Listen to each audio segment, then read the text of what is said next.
Hari itu, saat matahari masih malas terbit di atas ufuk, desa Bukit Jambe masih diselimuti lapisan kabut tipis, bagaikan selimut hangat yang menutupi seluruh lembah. Udara pagi terasa lembab, membawa aroma tanah basah dan dedaunan yang masih dipenuhi embun.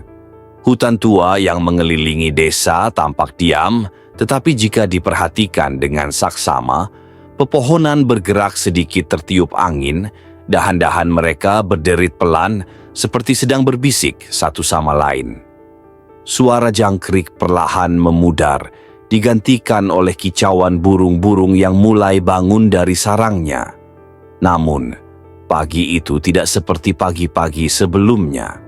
Ada sesuatu yang berbeda, sesuatu yang akan mengubah kehidupan desa selamanya. Ketika para petani mulai bersiap untuk pergi ke ladang dan para ibu rumah tangga menyiapkan sarapan untuk keluarga mereka, sebuah suara aneh tiba-tiba terdengar dari dalam hutan. Suara itu bukan kicauan burung atau auman binatang buas yang biasa terdengar dari balik pepohonan rimbun. Suara itu tajam, pecah-pecah, seolah-olah ada sesuatu yang sedang menjerit dalam kesakitan atau ketakutan. Teriakan itu menggema, memantul di antara batang-batang pohon tua, membuat bulu kuduk siapapun yang mendengarnya meremang. Penduduk desa yang telah lama terbiasa dengan kedamaian Bukit Jambe sontak berhenti dari aktivitas mereka. Para lelaki yang sedang menajamkan sabit mereka di halaman rumah saling bertukar pandang dengan dahi berkerut. Anak-anak yang sedang bermain di jalan tanah berhenti berlarian dan bersembunyi di balik tubuh orang tua mereka. Para wanita yang tengah menimba air di sumur desa menoleh ke arah hutan, saling berbisik dengan ekspresi khawatir. Pak Andrianto, kepala desa yang disegani karena kebijaksanaan dan keberaniannya, segera keluar dari rumahnya dengan raut wajah serius. Ia tahu sesuatu yang tidak biasa sedang terjadi. Tanpa ragu, ia memanggil beberapa pemuda desa, mereka yang masih kuat dan cekatan, untuk menemaninya masuk ke dalam hutan dan menyelidiki sumber suara itu. Beberapa lelaki yang lebih tua mencoba melarangnya, tetapi Pak Andrianto hanya tersenyum kecil, menepuk bahu mereka dengan penuh keyakinan. "Jangan khawatir," katanya tenang. "Aku akan mencari tahu apa yang terjadi. Jika kita takut pada suara dari hutan kita sendiri, bagaimana kita bisa melindungi desa ini?" Dengan langkah tegap, ia dan kelompok pemuda itu berjalan menuju batas hutan. Setiap langkah mereka diiringi tatapan cemas dari penduduk desa yang hanya bisa menunggu di tepi jalan. Hutan Bukit Jambe, yang selama ini menjadi pelindung dan sumber kehidupan mereka, kini tampak lebih gelap dan penuh misteri. Apa yang menanti mereka di dalam sana? Tak ada yang tahu. Yang jelas, pagi itu adalah awal dari sesuatu yang akan mengubah desa mereka selamanya. Di bawah pohon tua yang besar, mereka menemukan pemandangan yang tidak diduga oleh siapapun. Seekor kera betina besar, bulu abu-abunya bergaris coklat tua, sedang menggendong erat dua anak manusia di pelukannya. Anehnya kedua anak itu tidak takut sama sekali. Anak laki-laki itu memiliki rambut acak-acakan dan mata cerah penuh rasa ingin tahu. Gadis itu lebih kecil, matanya sedalam danau di desa, anehnya tenang. Keduanya menempel pada kera itu seolah-olah kera itu adalah saudara-saudara mereka sendiri. Kera yang kemudian oleh penduduk desa disebut Ardianti, tidak menggeram dan tidak menunjukkan agresi apapun. Ia hanya menatap semua orang, matanya membawa permohonan dalam hati. Keheningan memenuhi hutan. Tidak ada yang berani melangkah maju, tidak ada yang tahu harus berbuat apa. Membawa kedua anak itu kembali ke desa. Tapi bagaimana dengan kera? Mengusirnya. Melihat caranya memeluk kedua anak itu, siapa yang tega melakukan itu? Pak Andrianto, dengan pandangan mata yang berpengalaman dan hati yang toleran, lah yang memecah kesunyian itu. Ia mengatakan, jika Kera selama ini mengasuh kedua anaknya, tidak ada alasan untuk memisahkan mereka satu sama lain. Terkadang, kekerabatan tidak hanya terletak pada satu darah, tapi pada cara kita saling mencintai dan melindungi, ujarnya. Kalimat itu terus terngiang-ngiang di pikiranku. Desa Bukit Jambe menjadi lebih sibuk dari sebelumnya. Kedua anak tersebut diberi nama Adelio dan Adelia. Bocah Adelio itu lincah dan liar, seperti binatang buas sungguhan. Ia berlari kemana-mana, memanjat pohon seperti tupai, dan terkadang berenang di sungai seperti ikan. Sedangkan Adelia kecil, dia sangat berbeda dengan kakaknya. Dia tenang, jeli, dan sangat cerdas. Ia tidak dapat berbicara seperti orang normal, tetapi menggunakan gerak tubuh untuk mengekspresikan segala sesuatunya. Lebih ajaibnya lagi, ia juga memahami hewan-hewan di sekitar desa, sehingga mengejutkan semua orang. Pada awalnya, penduduk desa terbagi menjadi dua faksi yang berbeda. Satu sisi bersimpati dengan kedua anaknya dan menyayangi Ardianti sebagai ibu kandung. Pihak lain bingung dan takut. Mereka mengira jika hidup bersama Kera begitu lama, mereka mungkin bukan manusia lagi. Bagaimana jika mereka tumbuh menjadi berbahaya? Saya memahami kekhawatiran mereka. Rasa takut adalah hal yang wajar ketika dihadapkan pada hal-hal yang tidak kita pahami. Namun kemudian, Ardianti dan kedua anaknya lambat laun mengubah segalanya. Orang-orang melihat Adelio membantu Pak Jailani, pemburu desa, memanjat pohon tinggi untuk mengambil sarang lebah madu tanpa takut disengat lebah. Anak laki-laki itu tersenyum polos. Wajahnya diolesi madu tapi matanya cerah. Adelia anehnya jeli, membantu Bu Umi, sang tukang kebun, mencari tahu di mana musang sering menyelinap untuk menghancurkan sayuran.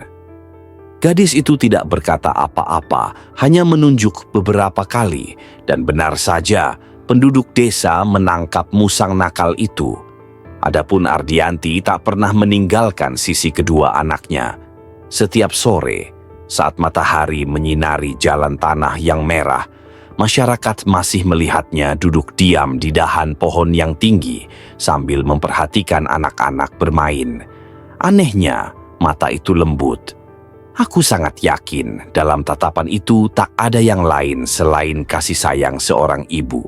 Dari awal keraguan, penduduk desa secara bertahap menerima ibu dan anak aneh ini. Seluruh warga desa Bukit Jambe tidak lagi menganggap Ardianti sebagai kera liar, melainkan anggota keluarga besar.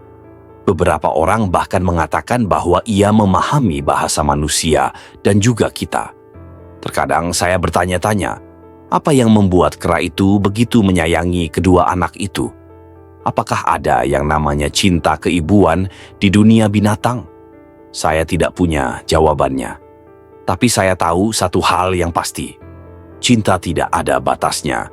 Dan apa yang saya saksikan di Ardianti adalah bukti terindah akan hal itu.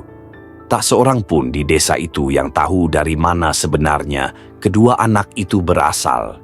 Siapa saja mereka, siapa orang tua kandungnya, dan mengapa mereka ditinggalkan di tengah hutan.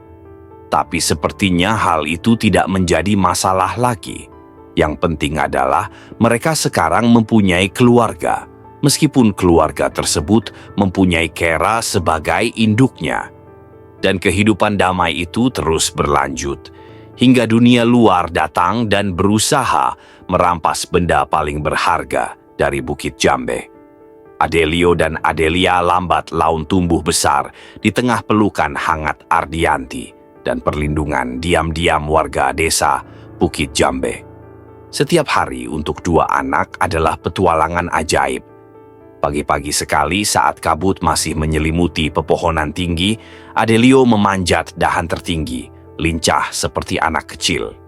Anak laki-laki itu memetik sarang lebah emas dan membawanya kembali ke desa sebagai piala kebanggaan. Berbeda dengan Adelia, ia suka berjalan-jalan di pinggir hutan, mendengarkan kicauan burung, dan berjalan lembut melewati semak-semak tanpa menimbulkan suara apapun. Ia sangat jeli hingga bisa mendeteksi jejak kaki binatang dari jauh dan mengetahui kapan binatang liar akan mendekati desanya. Berkat itu, tanaman warga desa selalu terlindungi. Lambat laun keduanya menjadi kebanggaan Bukit Jambe. Orang-orang tidak lagi memandang mereka dengan rasa takut atau curiga seperti sebelumnya. Sebaliknya ada cinta dan kekaguman. Para orang tua membicarakan kedua anak tersebut sebagai anugerah yang diberikan hutan kepada desa. Dan anak-anak di desa tersebut menganggap Adelio dan Adelia sebagai pahlawan sejati. Mereka bermimpi bisa berlari secepat Adelio, pintar dan lincah seperti Adelia. Nampaknya di mata warga desa, keduanya telah menjadi simbol harapan dan vitalitas yang kuat. Namun kemudian berita tentang dua anak istimewa itu menyebar hingga keluar batas desa. Orang asing mulai bermunculan. Mereka mengenakan pakaian modern, membawa perangkat aneh, dan berbicara dalam bahasa asing. Di kepala adalah seorang pria paruh baya, mata cerah, rambut abu-abu tipis, Dr. Asmadi. Ia tak bisa menyembunyikan kegembiraannya saat melihat Adelio dan Adelia dengan mata kepalanya sendiri. Dia ingin membawa kedua anaknya pergi, menyebutnya sebagai penelitian untuk mengabdi pada sains. Penduduk desa melakukan protes dengan kekerasan.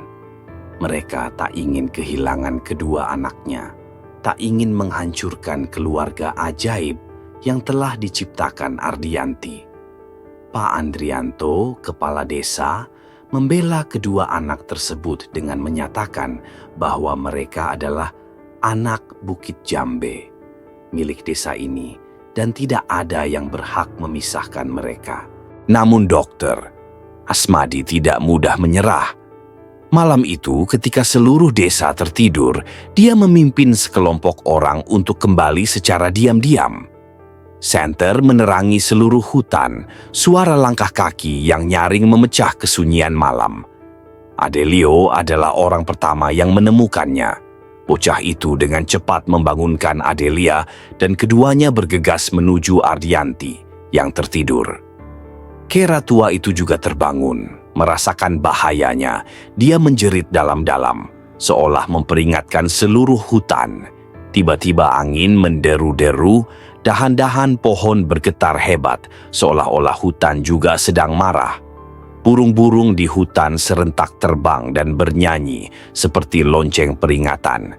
Ardianti memimpin kedua anaknya dan berlari jauh ke dalam hutan, begitu cepat hingga anak buah Dr. Asmadi tidak sempat bereaksi.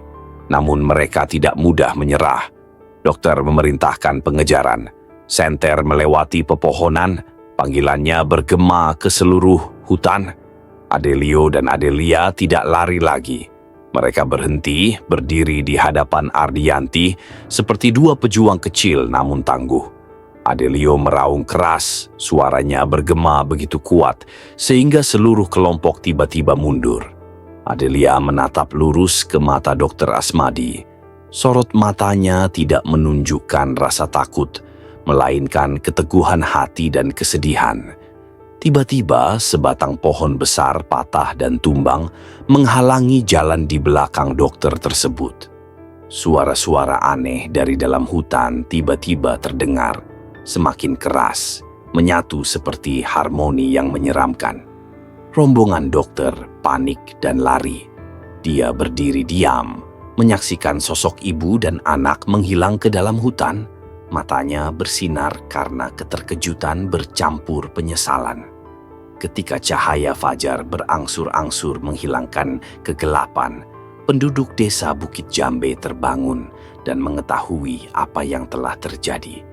Mereka memahami bahwa mulai saat ini, desa tidak hanya melindungi dua anak saja, tetapi mereka melindungi keluarga istimewa, menjaga simbol sakral desa. Pak Andrianto mengumpulkan penduduk desa, bersama-sama menjaga lebih ketat dari sebelumnya. Ardianti tahu betapapun besarnya rasa cinta penduduk desa terhadap mereka, bahaya tetap mengintai. Kera tua itu membawa kedua anaknya lebih jauh ke dalam hutan, ke tempat yang belum pernah dikunjungi siapapun, sebuah gua rahasia yang tersembunyi di balik air terjun yang berkilauan. Di sana, cahaya dari bebatuan bercahaya menciptakan pemandangan magis dan surgawi. Sejak saat itu, Adelio dan Adelia tidak lagi sering muncul di hadapan penduduk desa. Namun, ketika musim panen tiba, masyarakat selalu melihat keranjang buah-buahan segar tertinggal tepat di depan gerbang desa. Binatang buas itu tidak lagi berani mendekat. Semua orang paham, meski sudah tak ada lagi, kedua anak itu diam-diam tetap menjaga desa kecilnya. Kisah mereka lambat laun menjadi legenda hidup, diturunkan dari generasi ke generasi, sebagai bukti cinta keibuan dan keharmonisan antara manusia dan alam. Dan Ardianti, si kera tua, masih menjadi ibu terhebat Bukit Jambe, jiwa hutan tua, tempat cinta tak pernah pudar. Hutan tua membisikkan cerita tentangnya, seperti lagu lembut yang bergema selamanya di hati penduduk desa, di mana cinta dan keberanian tidak pernah pudar. Malam di Bukit Jambe tak pernah sepi ini. Setelah konfrontasi dengan dokter Asmadi dan kelompok aneh tersebut, imajinasi akan mereda. Namun jauh di dalam hutan, di suatu tempat, badai besar perlahan-lahan mendekat. Bukan badai alam, melainkan badai keserakahan dan rasa aman. Adelio dan Adelia serta Ardianti tinggal bersembunyi di dalam gua di balik air terjun untuk sementara waktu. Pada siang hari, kedua anak tersebut masih muncul dan menghilang seperti hantu kecil, diam-diam membantu penduduk desa dari jauh. Bocah Adelio kini sekuat harimau muda. Matanya bersinar terang setiap kali mendeteksi binatang buas mendekat. Sedangkan Adelia semakin peka. Ia hanya perlu melihat sekilas jejak-jejak yang ada di muka bumi untuk mengetahui apakah ada orang yang belum mengetahui susunannya dengan baik atau tidak. Namun kali ini, rasa tidak aman terus tumbuh di hatinya. Suara hutan tidak senyaman dulu. Burung-burung tidak berkicau dan hewan-hewan kecil tetap tinggal di sekitar tepi hutan. Ardianti meski sudah tua dan lemah, tetap diam memperhatikan kedua anaknya. Mata kera betina kini berkabut, namun masih melembut dengan kelembutan dan tampak seperti ibu sejati. Dia tahu risiko penataan ulang, dan kali ini bisa lebih kejam lagi. Dr. Asmadi tidak menyerah. Setelah kegagalan sebelumnya, ia kembali ke kota, membawa serta laporan ilmiah yang menjanjikan. Orang-orang yang lebih berkuasa memperhatikan kedua anak aneh itu. Kali ini, tidak hanya dia yang kembali, tetapi juga konvoi besar yang membawa mesin, senjata, dan peralatan modern. Tujuan mereka bukan sekadar menangkap Adelio dan Adelia, melainkan mengubah seluruh hutan Bukit Jambe menjadi laboratorium. Malam itu, saat cahaya bulan pucat menyinari hutan, konvoi tiba-tiba memasuki desa. Cahaya terang seakan menembus kegelapan. Suara gemuruh mesin mengagetkan burung-burung itu dan terbang menjauh. Penduduk desa bangun dan memulai kejadian. Dr. Asmadi turun dari mobil terbesar, wajahnya dingin dan penuh tekad. Dia bukan lagi ilmuwan yang penuh rasa ingin tahu seperti dulu, namun kini menjadi pemimpin perburuan sesungguhnya. Adelio dan Adelia sudah merasakan bahayanya sebelumnya. Keduanya memandang desa dari jauh. Waktu kiri diinjak. Adelia menoleh ke arah Adelio, matanya bersinar ketakutan bercampur tekad. Gadis itu dengan lembut mengangguk. Mereka berdua tahu Kali ini mereka tidak akan bersembunyi lagi. Mereka harus melindungi keluarganya, melindungi desa yang telah melindungi mereka selama ini. Ardianti memekik pelan, seperti berusaha menahan kedua anak itu. Namun, Adelio hanya mengelus punggung peraknya dengan lembut, seolah berkata, "Aku akan melindungi segalanya, Ibu." Bocah itu berbalik, membimbing Adelia berlari melewati hutan menuju desa. Kelompok Dr. Asmadi dibentuk seperti jaringan mandiri, kelompok orang yang memegang lentera untuk menjelajah kemana-mana. Detektor panas bersinar merah terang, memindai setiap semak. Namun hutan tidak tinggal diam. Pepohonan berguncang seolah seluruh hutan terbangun. Adelio bergegas keluar dari semak secepat angin. Anak laki-laki itu melompat ke arah penjaga, meraih mahkota lentera di tangannya, dan melemparkannya dengan keras ke tanah. Adelia dengan cepat menerobos bayang-bayang, selembut kucing liar. Gadis itu meraih pagar itu dengan keras, menciptakannya, menghalangi pintu di belakangnya. Dr. Asmadi melihat kedua anak itu, matanya bersinar penuh nafsu. Perintahnya lebih besar. Sekelompok tentara mengejarnya. Namun hutan telah memilih pihak. Cabang penghubung yang tidak diinginkan dibuang secara horizontal. Debu membubung dan mengaburkan pandangan. Dari atas, burung-burung serentak terbang ke bawah sambil berteriak kencang hingga membuat rombongan menggila. Hewan-hewan kecil melompat keluar dari air dan kera-kera melolong seperti suara berisik. Adelio dan Adelia tidak berhenti. Keduanya terus berlari, membawa orang yang tersesat itu semakin jauh ke dalam hutan. Adelio kecil berlari melewati setiap semak, meninggalkan jebakan alami yang dipelajari kedua anak itu dari Ardianti. Satu demi satu mereka terjatuh dari tanaman merambat, terpeleset di tanah merah, atau dahan pohon terpental. Adelia menyadari bahwa Dr. Asmadi masih mengejarnya. Gadis itu berhenti dan berbalik menghadapnya. Dokter memandang gadis itu, matanya marah sekaligus memohon.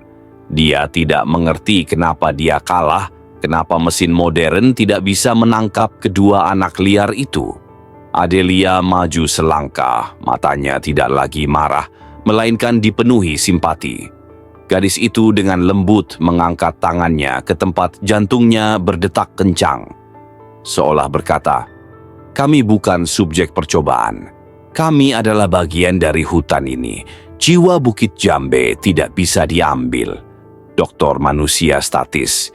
Dia sadar dia bisa mengalahkan alam, berpikir dia bisa mengalahkan cinta dan keberanian kedua anaknya. Untuk sesaat matanya melembut. Namun di latar belakang suara mesin dan relaksasi masih terdengar. Adelio muncul di samping adiknya sambil memegang tangannya erat-erat. Anak laki-laki itu menatap lurus ke arah dokter untuk terakhir kalinya. Lalu mereka berdua berbalik dan bergegas ke dalam hutan, menghilang seperti dua hembusan angin. Rombongan dokter ricuh, ada yang terjatuh, ada yang lari. Seluruh hutan sepertinya ikut serta dalam perang itu, berguncang seolah ingin memusnahkan orang luar. Fajar terbit. Melalui pepohonan hijau, sinar matahari pertama menyinari air terjun yang berkilauan, tempat gua rahasia Adelio dan Adelia berada. Setelah pertempuran sengit tadi malam, hutan kembali ke keheningan aslinya, seolah-olah tidak pernah terjadi apa-apa. Namun jauh di lubuk hati masyarakat Bukit Jambe, segalanya telah berubah selamanya.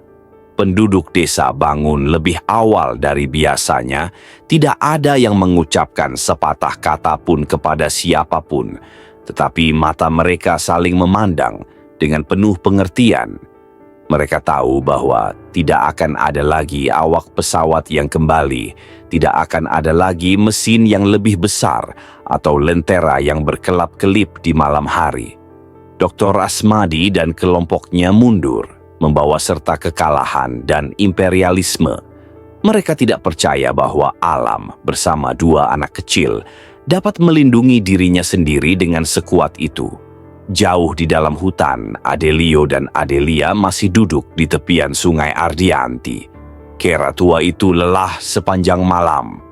Bulu perak dari sinar matahari pagi tersaring, tampak seperti seorang pejuang tua yang baru saja menyelesaikan misi terbesar dalam hidupnya. Matanya dengan mudah menatap kedua anak kecil itu, seolah dia sedang memproses gambaran yang mereka dapat ke dalam pikirannya. Adelio dengan lembut menggandeng tangan rejeki Ardianti, tangan yang menaungi anak laki-laki dan adiknya sejak kecil. Anak laki-laki itu tidak menangis, namun jauh di lubuk hatinya sakit. Ia tahu Ardianti sudah tua, tak punya banyak waktu lagi bersama kedua kakaknya. Adelia meremas erat tangan kakaknya, matanya berkaca-kaca. Apapun yang gadis kecil itu ingin katakan, dia hanya perlu menatap mata kakaknya untuk memahaminya. Mereka tahu hari ini akan tiba, tapi tidak punya waktu untuk bersiap menghadapinya. Ardianti menyentuh lembut kedua pipi anak itu, seolah ingin mendengar sesuatu, namun kemudian ia hanya tersenyum. Senyuman lembut itu Adelio dan Adelia tidak akan pernah melupakannya seumur hidup mereka. Matahari terbit lebih tinggi, menyinari air terjun. Cahaya merayap ke dalam gua, seperti periode ajaib. Ardianti balas melotot, napasnya terasa ringan. Seluruh hutan tampak sunyi, tidak ada lagi angin, tidak ada lagi kicauan burung. Yang tersisa hanya suara gemericik air terjun, bagaikan alunan musik jiwa yang agung. Adelio dan Adelia tidak memberontak. Lama sekali mereka duduk di sana. Tangan kecil mereka masih menggenggam erat tangan ibu tua itu. Meski tahu Ardianti telah tiada, kedua kakak beradik itu tetap merasakan kehadirannya di setiap tetes pohon, di setiap sepoi-sepoi angin yang lewat. Saat tirai dibuka, kedua bersaudara itu berdiri bersama di depan gua sambil memandang ke arah desa Bukit Jambe.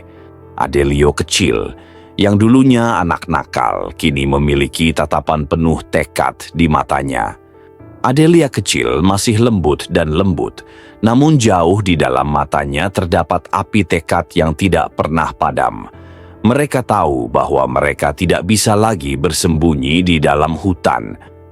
Bukit Jambe adalah rumah mereka, dan penduduk desa yang telah mencintai dan melindungi mereka berhak untuk hidup dalam kedamaian sejati. Keesokan paginya saat matahari belum terbit, warga desa Bukit Jambe bermimpi mendengar langkah kaki yang familiar. Dari jauh, dua siluet kecil mendekat. Mereka adalah Adelio dan Adelia. Seluruh desa sepertinya hancur. Anak-anak berlari keluar untuk memeluk kedua bersaudara itu, dan para lansia menitikkan air mata kebahagiaan.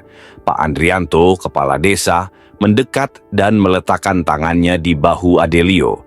Dia tidak berkata apa-apa, hanya mengangguk pelan, sebagai pengakuan bahwa anak laki-laki itu telah dewasa dan cukup kuat untuk menjadi pelindung baru desa ini.